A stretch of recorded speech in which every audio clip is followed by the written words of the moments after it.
तो इस क्वेश्चन में स्टूडेंट्स को दो स्टेटमेंट्स दिए गए थे। Statement 1. Atoms are electrically neutral as they contain equal number of positive and negative charges. And according to Statement 2, atoms of each element are stable and emit their characteristic spectrum. और उसके बाद students को given 4 options में से एक correct answer select करना था।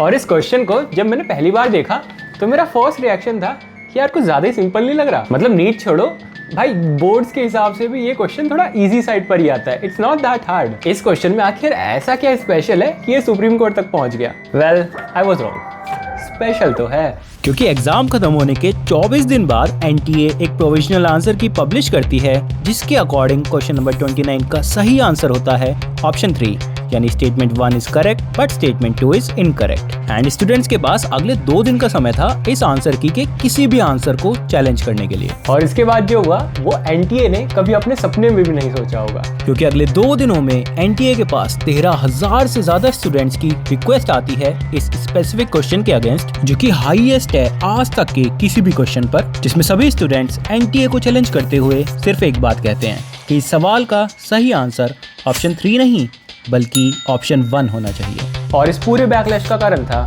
NCERT की बुक का एक सिंगल सेंटेंस। एंड मैं आपको दिखाता हूँ कि एग्जैक्टली प्रॉब्लम क्या थी।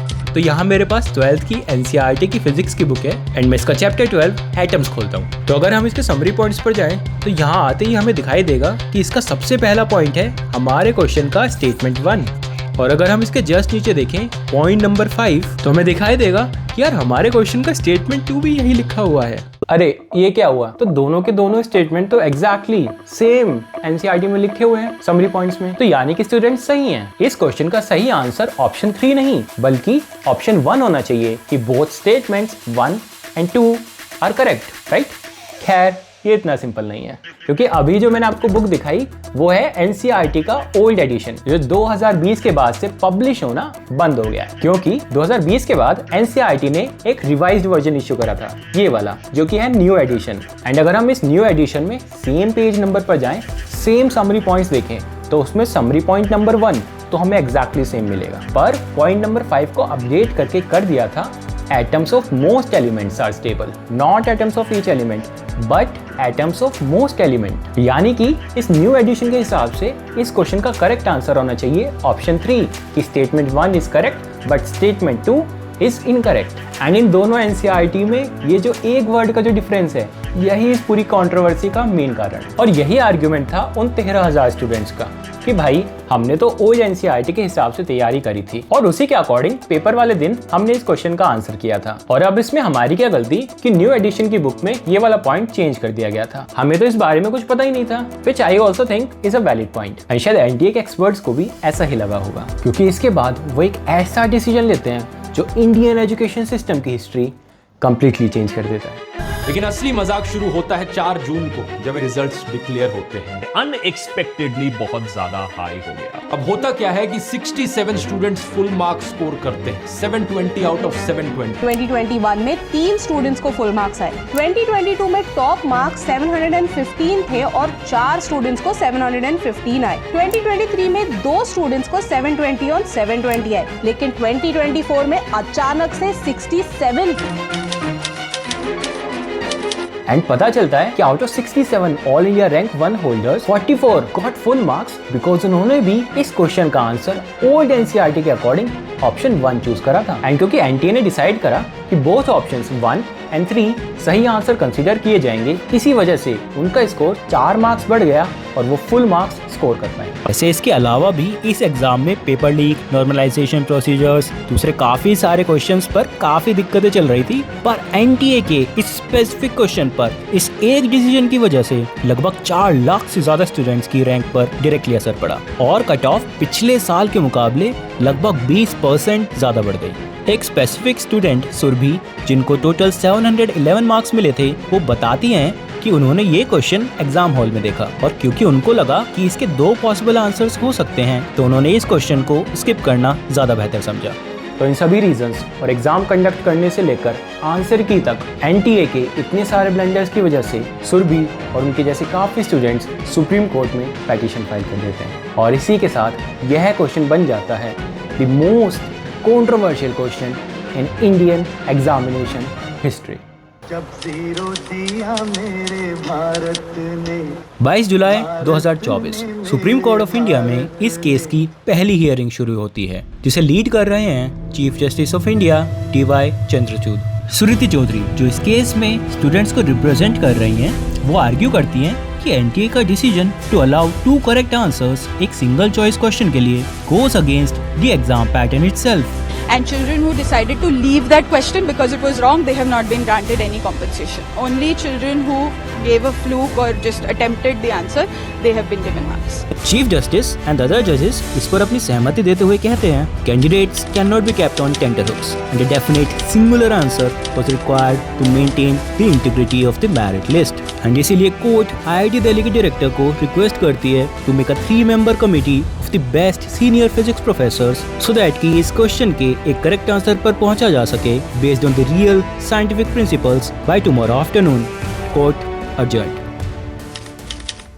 So basically, what are atoms? Atoms are essentially one electron or multiple electrons which are in the attractive potential of the positively charged nucleus. लेकिन यहाँ पे एक बहुत ही important चीज़ आ जाती है that the electron inside an atom cannot have any random energy. देखिए quantum mechanics हमें ये कहती है that the electron inside an atom will have some definite energy value, जिसको हम energy level कहते हैं. So there are certain energy levels inside the atom that can be occupied by the electron and no other energy is possible. तो यहाँ पर जब हर एक atom के पास अपनी एक यूनिक एनर्जी लेवल आ जाती है, then we can talk about transitions. That if an electron goes from a higher energy level to a lower energy level, so that excess energy is given off by the atom in the form of light energy that has a particular wavelength. But क्योंकि एक ही atom के अंदर multiple energy levels होते हैं and there are multiple transitions possible, तो every atom can give off unique wavelengths. तो यही जो यूनिक वेवलेंथ होता है that is known as the emission spectra of that atom. देखो सेकेंड लाइन को हम ऐसे मॉडिफाई कर सकते हैं. सेकेंड लाइन में ये लिखा हुआ था that atoms are stable and have their characteristic spectrum. वो जो वर्डिंग है ना that leads to certain possibilities जो इनकरेक्ट है. अगर हम बोले कि stable chemical elements have a unique spectra, then that's true. मतलब हाइड्रोजन का spectra is not similar to the spectra of another stable chemical element. वो दोनों यूनिक है. तो इसलिए we have to differentiate between stable chemical elements and all other possible configurations with in that context कि हमने number of neutrons बढ़ा दिए, number of electrons घटा दिए, या कुछ और हमने एडिशनल चेंजेस किए, इलेक्ट्रिक फील्ड, मैग्नेटिक फील्ड, या कोई दूसरा एनवायरमेंटल चेंज करा, तो दैट में ऑल्सो हैव एन इम्पैक्ट. उसको भी हमें टेकन इनटू कंसिडरेशन लेना पड़ेगा, which is why I think the second option the way it is phrased is incorrect. And यही एब्सोल्युटली साइंटिफिकली करेक्ट आंसर था. IIT Delhi expert panel next day supreme court में अपनी report submit करते हैं, जिसे consideration में लेकर एग्जाम में बैठे सभी स्टूडेंट्स का स्कोर रीटैली किया जाए. वैसे इस एग्जाम पेपर में ना और 10 कमियां थी, पर मुझे सबसे फ्रस्ट्रेटिंग चीज़ पता है क्या लगी कि जब मैं स्टोरी की रिसर्च कर रहा था ना, तो मुझे इंटरनेट पर और यूट्यूब पर इतनी सारी वीडियोस मिली. मतलब इस क्वेश्चन को डिस्कस करते हुए, इस कंट्रोवर्सी को डिस्कस करते हुए, सुप्रीम कोर्ट के बारे में फलाना आर्टिकल्स, न्यूज़ मीडिया, इतनी सारी चीज़ें. बट ऑलमोस्ट किसी भी वीडियो में मुझे कोई भी ऐसा टीचर नहीं मिला जो कि ये डिस्कस कर रहा हो कि why NCERT decided to change this sentence from each element to most elements. मतलब कि इसका मतलब क्या है कि अगर आप ईच एलिमेंट को मोस्ट एलिमेंट से चेंज कर रहे हैं, क्यों इन द एंड ऑप्शन 1 सही आंसर नहीं है एंड ऑप्शन 3 करेक्ट आंसर है. इस बारे में कोई बात ही नहीं कर रहा है. एंड यही सबसे बड़ी दिक्कत है इस पूरे कॉम्पिटिटिव एग्जाम और कोचिंग इंडस्ट्री के कल्चर में कि सब बस भाग रहे हैं. कोई अच्छे कॉलेज के पीछे भाग रहा है, कोई अच्छी रैंक के पीछे भाग रहा है, कोई अच्छे मार्क्स के लिए भाग रहा है, कोई दोस्त को हराने के लिए पीछे भाग रहा है, तो कोई अपने पेरेंट्स को प्राउड करने के लिए. पर कोई भी रुक कर आराम से खड़े होकर खुद से एक सवाल नहीं पूछ रहा कि मैं आखिर भाग क्यों रहा हूं.